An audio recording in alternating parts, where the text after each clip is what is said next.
Cool. Never mind the fact that you and all your buddies have already decided that Disney Star Wars is dead, as you've announced so many times over and over and over again. So yeah, this is an edgy take. It's an out there take for you and your kind to come out and say, oh yeah, Star Wars is dead, because no one, especially in your community, has ever said that. So yeah, good for you, Dinker, for going out on the ledge and saying something bold.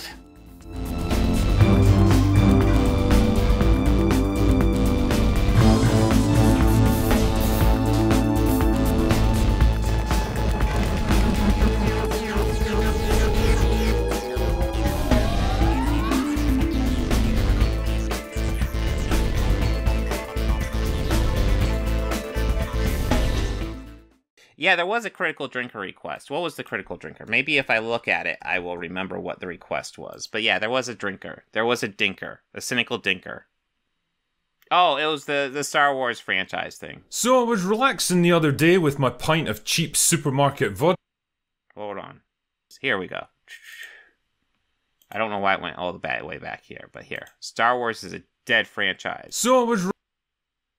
1 million views in 3 days. Jesus Christ. He's pulling in the views, I'll give him that. Goddamn cynical dinker. So I was relaxing the other day with my pint of cheap supermarket vodka as I watched the latest episode of The Mandalorian, staring glassy-eyed at the TV screen as a pointless 5-minute space battle gave way to an equally pointless 40-minute side story about a pair of characters I didn't know or care about, when a thought occurred to me. Is it possible to ride a polar bear into battle? Wait, what? I mean, I just don't care about this stuff anymore. I didn't feel one single emotion as I sat through that 45 minutes of boring, tedious, pointless, directionless nothingness. Not a shred of anger, resentment, confusion, joy, relief, intrigue, or sadness. It was like sitting there watching a screen. Cool. Never mind the fact that you and all your buddies have already decided that Disney Star Wars is dead, as you've announced so many times over and over and over again. So yeah, this is an edgy take. It's an out there take for you and your kind to come out and say, oh yeah, Star Wars is dead, because no one, especially in your community, has ever said that. So yeah, good for you, Dinker, for going out on the ledge and saying something bold. Saver on my PC. My brain was vaguely aware that my eyes were sending it some pleasing images, but it generated absolutely no response or engagements. And that's when the realization finally sank in. This is what Star Wars is now. This is all it is. And in all likelihood, this is all it's ever going to be. Just a series of... I mean, you had some cringe takes on it, but as I recall, you gave a positive review to Andor, which was the last Star Wars series released. So your argument is, oh, Andor was good, but Mandalorian killed Star Wars. If the last thing was good, that doesn't speak of a dead franchise. Shallow, forgettable, undemanding, vaguely pleasant-looking TV shows buried deep within a cluttered and faltering streaming service. The kind of bland, inoffensively diverting white noise that you leave playing in the background while you scroll through your phone, or eat dinner, or lie semi-conscious in a pool of your own urine. Fuck. You know how sometimes a movie will begin at the end of its story with the protagonist staring in shock at the scene of some disastrous calamity and asking themselves, how did it come to this? Well, that's pretty much where I'm at with Star Wars now. How the hell did this franchise fall so low? How did one of the biggest, most recognisable and profitable pop culture phenomenons in modern history become a laughable and irrelevant footnote in the corporate streaming wars? How did they manage to squander the seemingly inexhaustible goodwill and enthusiasm of the biggest fan base in cinema history? Well, just like it takes more than... Well, last I heard, it's still doing quite well. I mean, we have this loud group on the internet that's screaming about it. For the most part, it seems like it's doing pretty well. A single hit to sink a battleship, so it requires more than just one... I haven't seen the new season yet. I need to catch up this week, Wallace and Gromit fan. I've seen the last 2 seasons relatively recently, but yeah, I haven't seen any of the new one. One bad decision to bring down a franchise as large as Star Wars. I will say the first 2 seasons are pretty good and it's worth checking out. Luckily though, the history of this franchise over the past 10 years is positively teeming with them. I mean, you don't need me to tell you what a disastrous farce The Last Jedi. God forbid. You know, if we can't call back to Ghostbusters 2016, we better call back to Last Jedi. The sequel trilogy turned into, basically devolving into a war between an egotistical wannabe auteur and an overrated corporate hack, each of them doing their level best. A war between them? That's not how I would describe it. J.J. Abrams did The Force Awakens, and then Rian Johnson did Last Jedi, and then the guy who was supposed to do, Colin Trevorrow, who was supposed to do Episode 9, and had it all written and ready to go to follow up, he was fired, and then J.J. Abrams was brought in to replace him, and J.J. Abrams reworked that script, and we ended up with Rise of Skywalker. A lot of it was based on the complaints from the fans from the internet, which would include you, Mr. Dinker. So yeah, if you want to talk about how Episode 9 was kind of a shit show, look in the mirror. Best to erase the work of their predecessor. And all of this presided over by an incompetent diversity hire that I wouldn't trust to manage. Oh, fuck you. Kathleen Kennedy is one of the most accomplished producers in the industry. I think it's interesting how she just ends up being one of the most accomplished producers in the industry, but she's a woman, so she's a diversity hire. She was handpicked by George Lucas to run Lucasfilm. He had the reins over to her before he sold it to Disney. And then, she's maintained control. Now, here's the deal. She's not a story person. She's a producer. All the Star Wars that come out of Disney Star Wars, those things have been fucking well produced. You can say what you will about the stories. A lot of the stories are kind of but damn, they're well produced. That's Kathleen Kennedy. Manage my local Domino's pizza. The chaos behind the scenes and the resulting fan backlash even spilled into other movies that they tried to get off the ground, basically killing Solo stone dead and nixing the prospect of future sequels. Were you excited by Solo? Did you want your whole Solo franchise? That's a weird complaint, dude. Ambitious new movie projects and even whole trilogies were announced to great fanfare and then quietly shelved as writers, directors and ideas fell out of favour. With Star Wars basically dead at the box office and the unspecified virus of unknown origin making... It's called COVID. You can talk about COVID on YouTube. This unspecified virus of unspecified origin. Listen, what are the two origins? Where it's like the meat market thing or the lab, and I kind of don't care which one. We just kind of have to deal with the virus as it is right now. I mean, knowing which one would be helpful for future stuff, knowing, especially if it's a lab leak, we need to figure it out and figure out what mistakes were made and, fix that. But that doesn't really help us with the virus outbreak we had. And, we largely have COVID under control right now. But yeah, of course, you're saying that not because you're trying to dodge YouTube protocol. Because that's what your fans always tell me. But no. Because you can talk about COVID. You just can't lie about COVID. And what happens when you say stuff like that is that you're being kind of glib and subtle about it. So all the the anti-vaxxers, all the virus deniers will listen to this stuff and say, hey, this guy has views similar to me. They can fill it up with whatever. And then there might even be people who are fine with the vaccine who listen to that and go, oh, yeah, whatever. That's what you do, critical or cynical dinker. You just say vague stuff that can be really interpreted most any way. And that's how come you have 1.5 million subs.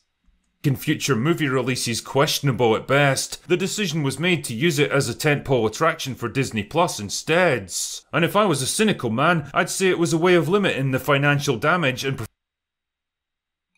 Jen Water-ish. If the Dinker said the Holocaust was bad, Bob would say, what? Grr, it was good. Okay, so obviously I wouldn't, but I want you to look over my Dinker coverage and point out the moments where I'm wrong. Point out the moments where the Dinker has a really base take and I'm saying something wrong to counter it. I will give you time to dig those up for me, okay? Dig those up. Professional embarrassment of having Star Wars movies actually flop at the cinema, something that would have been completely unimaginable 20 years earlier. And so, the great experiment, The Mandalorian, began. A show about The Mandalorian was the great experiment. I just thought it was a cool concept for a Star Wars series. It takes the Western aspects of Star Wars and kind of takes it to the next level. I thought it's overall pretty good. Bounty hunter at the edge of the galaxy who slowly gets embroiled in larger events. It was simple, it was low level, it was episodic, and after the overblown disaster of the movies, it was exactly what fans were looking for. An easy, uncomplicated palate cleanser that emulated the look and feel of classic Star Wars, and even recaptured the sense of adventure and possibility. For a while at least. Yeah, you could argue that most episodes were so simplistic as to be almost insulting to human intelligence, but whatever. That's a weird take. Yeah, a lot of it is episodic, which lots of sci-fi stuff is, and then, every season kind of has its own story arc that concludes in the end. I guess people were more easily pleased back then. The second season even... People were more easily pleased back then? What are you talking about? Saying vague stuff, and then people can just fill it in with whatever they want. Delivered what may be the ultimate piece of fan service by having Luke Skywalker show up to save the day. There was no particular reason for it, and the more you think about it, the less sense it actually makes, but it made sense for Luke Skywalker to go after the child, or Grogu, because Grogu was force sensitive and he has a Jedi school that he's trying to get open at the time, and it makes sense for him to look for force sensitive people.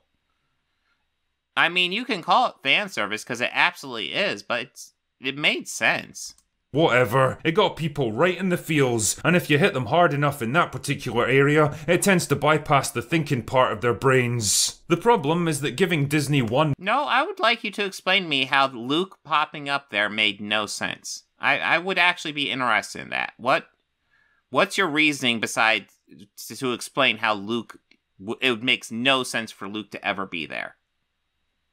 Because all you're saying is, it doesn't make sense, but you're not giving me any reasons, dude. Give me some reasons. A marginally popular Star Wars show with a marketable character is like giving a T-bone steak to a pack of starving wolves. They wanted more, and fast, and so pretty soon the floodgates were opened and the sludge began to flow. Book of Boba Fett was a rushed, cheap, and ultimately pointless adventure. I won't call it cheap. Once again, it was a Star Wars property. It looked good. They really kind of honestly did Boba Fett a disservice in that series, having him only appear in about 2/3 of it and giving him so little to actually do. You could argue that for sure, but arguing that was cheap and didn't look good, it looked good. Featuring an old, overweight, and incompetent revision of a classic character. Old and overweight. Who else is supposed to play Boba Fett at this point? Who would you cast? Tamara Morrison is pretty much the role right now. What? You're gonna, he is, the actor to play him. You could make an argument that Boba Fett, he's actually too old to play Boba Fett right now. But, who else are you gonna get to play him? He's supposed to be a clone. He played Jango Fett in Episode 2. And, he's older than he should be, but, sure, we'll fudge that and bring him back. I would like if they gave him better material, but I don't object to him being there. I mean, you guys always complain about recasting. He's not a recast. He is maintaining casting. Who lets his sidekick do most of the fighting, talking, and thinking for him. A creepy CGI Luke Skywalker who's... True. Luke Skywalker actually looked better in the season finale of Mandalorian than he did in Book of Boba Fett.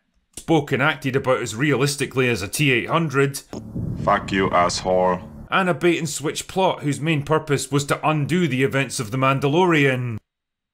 No, it wasn't. It did not undo anything in The Mandalorian whatsoever. It did progress the Mandalorian story probably further than it should, because it should have been about progressing Boba Fett's story, not Mandalorian's story.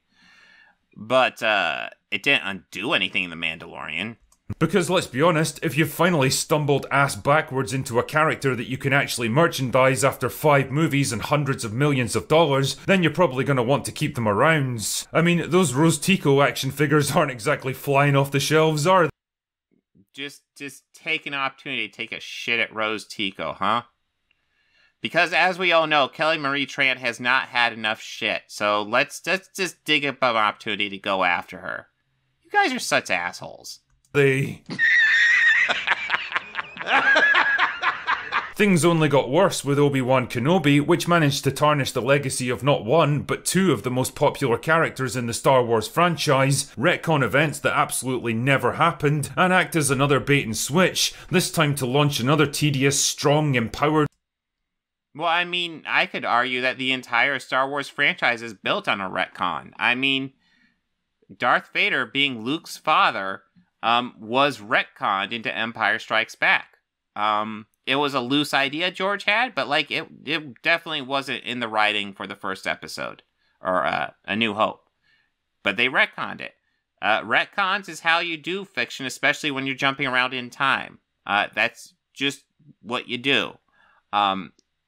The question isn't, are they going to do a retcon? The question is, are they going to do a good job with it? Because retcons aren't automatically bad. Frequently it's used to mean bad, but it doesn't mean bad. It just means changing something that wasn't originally intended. Female character. Because clearly the movies didn't give us enough of those. I wonder who mandated that particular plot point. Yes, we are going to force feed everybody this shirt. Isn't there a backstory behind this shirt? Like, it was actually done on International Women's Day. So, yeah, it was just a promotion for that. It was something like that. Ironically, the only halfway decent thing to come out of all of this was Andor, which was the last thing to come out. Literally the last thing to come out. A prequel to a spin-off about a character that's already dead. Yeah, genius marketing right there. I mean, it was... But it was a great show. Who cares? Smart, mature, and complex, but it was also hampered by the fact that nobody wanted it, and so nobody watched it, and the... But it was good. It was good. Why do you have to shit on it? It was good. It was really, really good. Why does anything else matter? You're supposed to be a critic, right? Why does anything else matter? It was good. You even said you liked it. Who cares about the other stuff? It worked. The show basically sank without a trace. But hey, at least The Mandalorian's still going strong, right? Season 3 somehow managed to open to lower viewing figures than Book of Boba Fett, and if you think those numbers are going to improve over the season... Did it? Streaming numbers are so hard to come across. Screen Rants. I don't know what to think about Screen Rants. Mandalorian Season 3 premiere viewership is disappointing to Disney. Okay, let's dive into this. Okay, we got the article right here. Fuck, is it gonna let me look at it? Third-party analytics have revealed The Mandalorian Season 3 viewing figures, but they likely fall somewhat short of Disney's hope for Jon Favreau and Dave Filoni's Star Wars Disney Plus show. The Wrap has published data from Samba TV. Samba TV is something weird, isn't it? Mandalorian gives Disney Plus a win. Wait, what? Mandalorian Season 3 premiere viewership is disappointing to Disney. Go to the article. Mandalorian gives Disney Plus a win.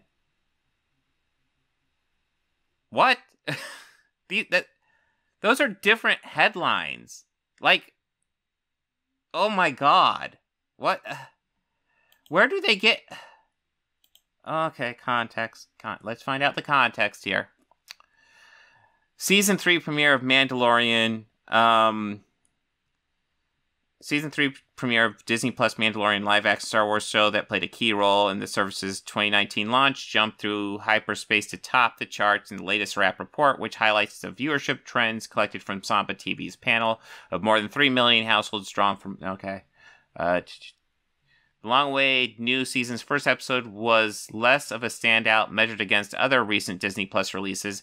A gap of more than 2 years after the second season finale may have allowed some Star Wars fatigue to settle in. The episode outpaced the premieres of Star Wars spin-off Andor by nearly 50% viewership, but fell short of Loki and Obi-Wan Kenobi's audience by double digits, trailing those launches by 35% and 28% respectively. Meanwhile, the interconnected spin-off series, The Book of Boba Fett, barely edged out Mandalorian by 2%.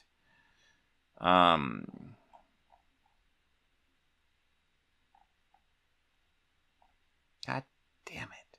I can't read anymore. So it did not as well as expected, but it still did well? That's what I'm reading. So yeah, I mean, I want it noted that this is the article title he sourced. This is the one he wanted to put up on his screen, but this was the headline of the core article, of the original article. So, yeah. Nice work, Dinker. Good research.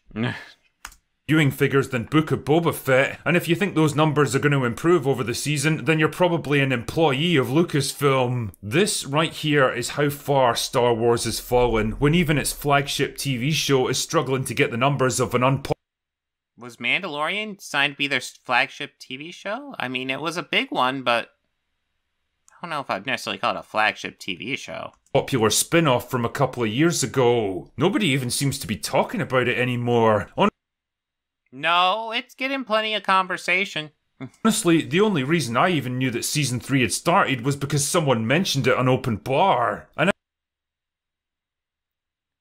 Okay, so you just said nobody's talking about it anymore, and then you said the only reason I know Season 3 had started was because somebody was talking about it. I love how you contradict yourself with your next sentence. And out of the 3 episodes that have aired so far, our supposedly experienced protagonist has now been captured twice and rescued twice by a strong female character who's rapidly becoming the real narrative focal point of the season. Fucking based. This all seems oddly familiar, doesn't it? Oh, what? Are you intimidated? Do strong female characters scare you? It's okay. Admit your fear, Dinker. Admit your fear. It's okay. Once you admit your fear, you can get comfortable with it and live with it. I wonder who mandated that particular plot points. But what about the future, you may ask? What exciting Star Wars projects do we have to look forward to? Well, tell me, who's excited for The Acolyte? Another female-centric Star Wars story headed up by Harvey Weinstein's former assistant.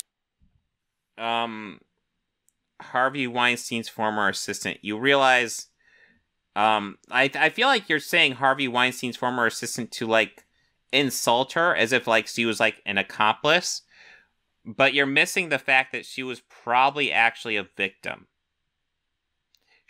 There's a decent chance that she worked for Harvey Weinstein. She was probably assaulted by him, but instead you're trying to imply that she's an accomplice. You realize how fucked up that is, right? Or how about Lando, a show about a pansexual smuggler and his love for droids? Or Skeleton Are they bringing Donald Glover back? Because I would be game for that. That would be awesome. Crew, a coming-of-age teen drama about a bunch of characters that nobody's ever heard of. Does it star Jude Law? Because that'd be cool. Jude Law is a good actor. I'd be interested to see that. I mean, just based on Jude Law, shit. Well, just off what he was saying, it's like, okay, check those out. And he's like, oh, I gotta laugh at that. Really? Doesn't sound like terrible ideas. That doesn't sound great, but what about the movie front? After all, it's been almost 4 years since the last Star Wars film graced our screens. Tell me, how's that trilogy coming along, Ryan? Or how about you, Dan and Dave? Still working hard on that Star Wars film? Patty, how's Rogue Squadron shaping up? And Taika, I bet you've got some great stuff in the pipeline after the roaring success of Love and Thunder.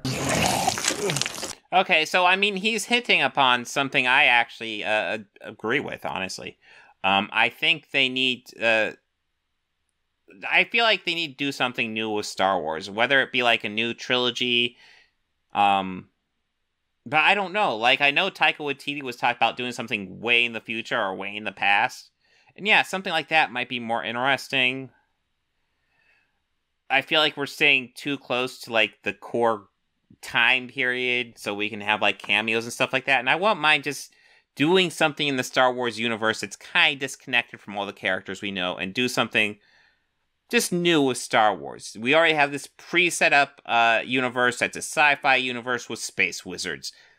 Let's just start from there and do something new. The fact is, none of these movie projects... John Watts is involved with Skeleton Crew as well as the Daniels. John Watts is a name that's familiar, but it's not clicking. The Daniels are awesome. I love the Daniels. Are ever going to happen. It's nothing but the desperate pipe dream of a studio that's completely out of creative ideas, desperately throwing shit against the wall in the hopes that something might stick. And whatever shows they manage to shart out onto Disney Plus, assuming they don't just get cancelled first, will be nothing but more of the same garbage we've already had. You know, you just said you liked Andor, and it seemed like you were saying you liked the first 2 seasons of Mandalorian. So, what, like you don't like Obi-Wan? And Boba Fett? Right? That's it, right? Okay. I guess Star Wars is dead now. Ah, well. Too bad series from a couple years ago. It means it's dead. Rushed, cheap, bland and forgettable sludge. A bunch of bored actors lined up against green screens, reciting lines that were probably generated by an AI, with occasional cameos from artificially generated legacy.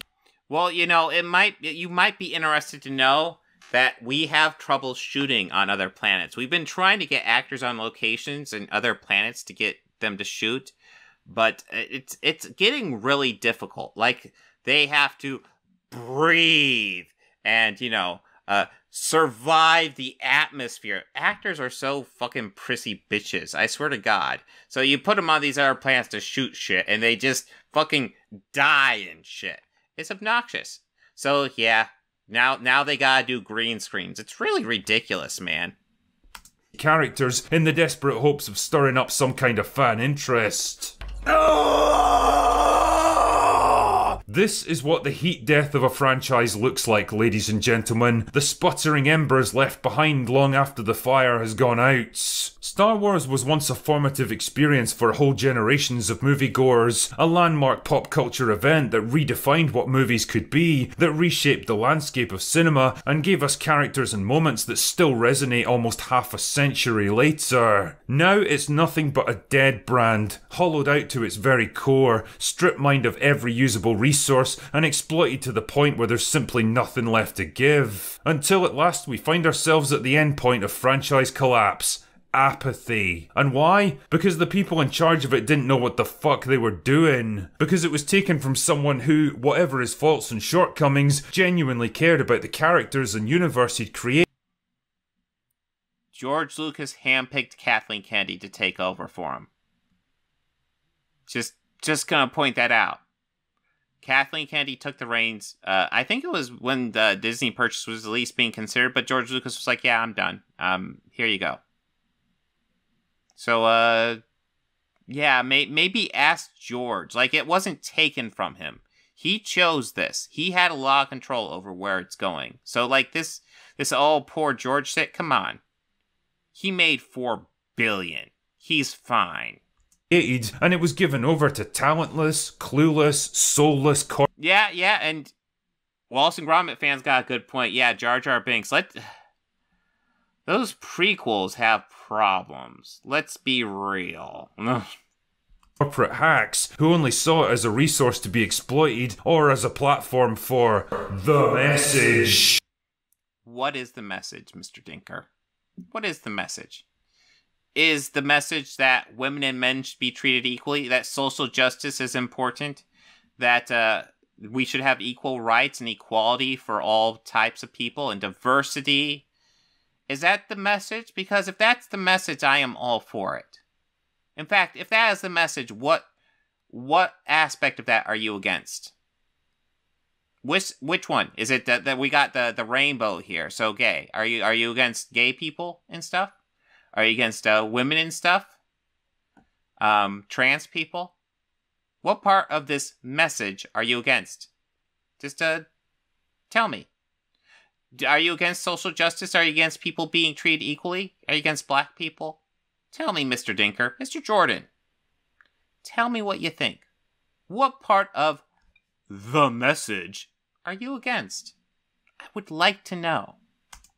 But lacked the skill, intelligence, and imagination to do anything meaningful with it. And so instead, they lurched from disaster to disaster, each new failure slowly eroding the value of their brand and the goodwill of the fan base, until there was finally none left of either. And well, don't say we didn't try to warn you, Disney. We told you exactly where you were going wrong, and instead of listening... Oh yes, because Dinker, you are known for giving your precise, well-thought-out critiques, you know. Except being nebulous and vague every chance you get. But, you know, the same difference, really. Listening to us, you doubled down on every single thing that was killing your brand, and insulted us for our efforts. Quite frankly, it was only a matter of time until we simply gave up trying. So don't expect any sympathy from me on this one. You made your bed, and now it's time to fucking lie in it. Anyway, that's all I've got for today. Go away now. God, the Dinker has no value as, like, anything. Like, he does these half-ass videos where I feel like he's just chopping together... For the most part, this is like chopping together, like, 5-second segments from possibly episodes or trailers. Don't really mean anything. They aren't really connected to anything. And then he does this weak-ass voiceover in this cringy, drunken accent, apparently. And he says mostly vagaries and mostly shit that's just wrong. He's a lazy, lazy person who makes half-assed content with vagaries that allow anybody to identify with it, and now he's got over 1.5 million subscribers. Just complete laziness. He is worthless. Absolutely worthless.